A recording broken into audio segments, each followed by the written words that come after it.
Ladies and gentlemen and children of the planet Earth, this is the beginning of segment number 6 of my new series, $1Gods with a Z, where I just previously in segment number 5 discussed the fact that the evil seed of death, aka the circle or sphere or compass with the eagle in it, which you can see by some pictures on inside my book, which you can see my entire book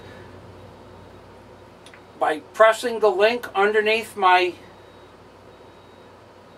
video to Amazon.com and seeing the book in Kindle form or the like.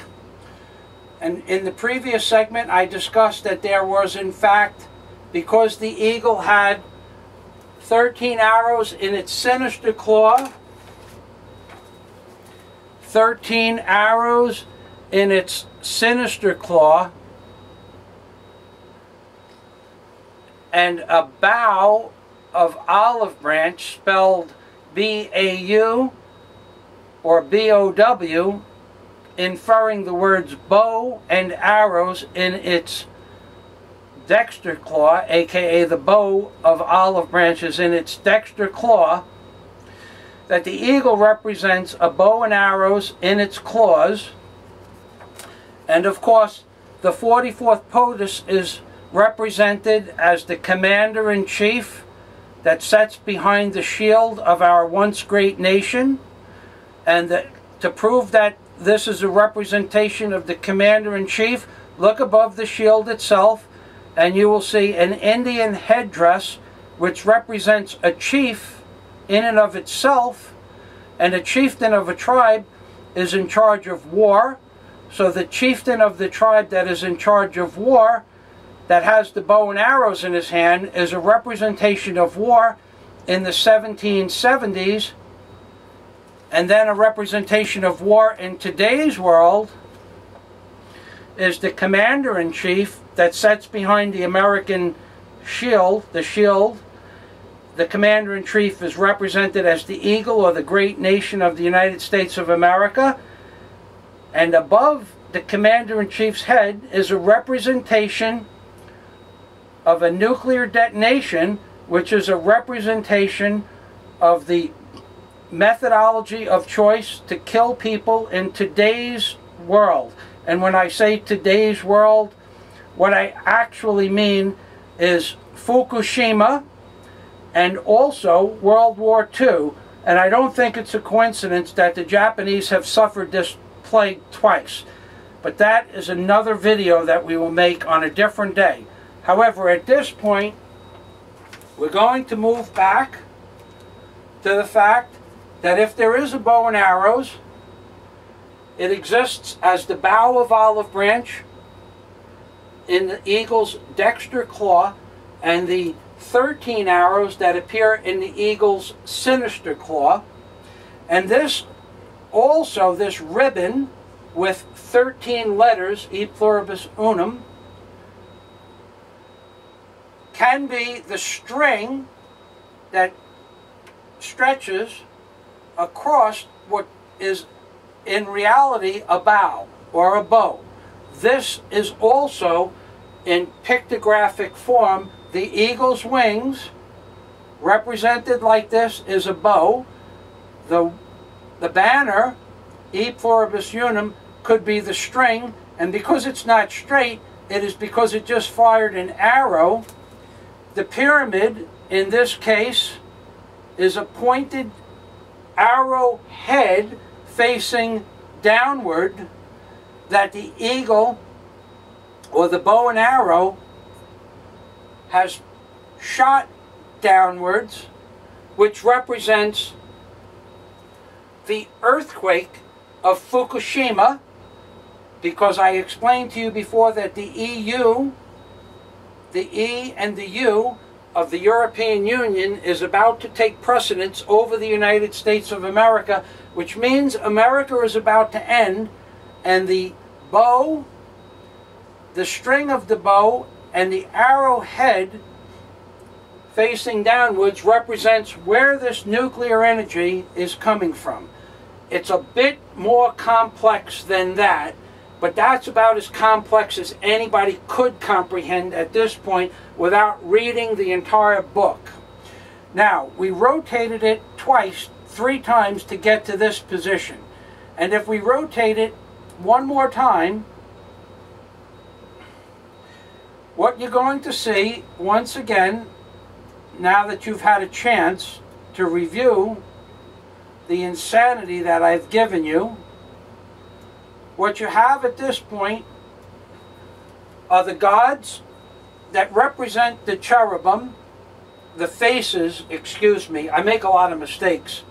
The cherubim that represent the faces with eyes, right here, this is one eye, this is another eye, the eyes before and behind. If you'll notice right here, it looks like a mouth. This looks like a nose right here. This eye looks like something is protruding out of the eye of the cherubim, but in reality,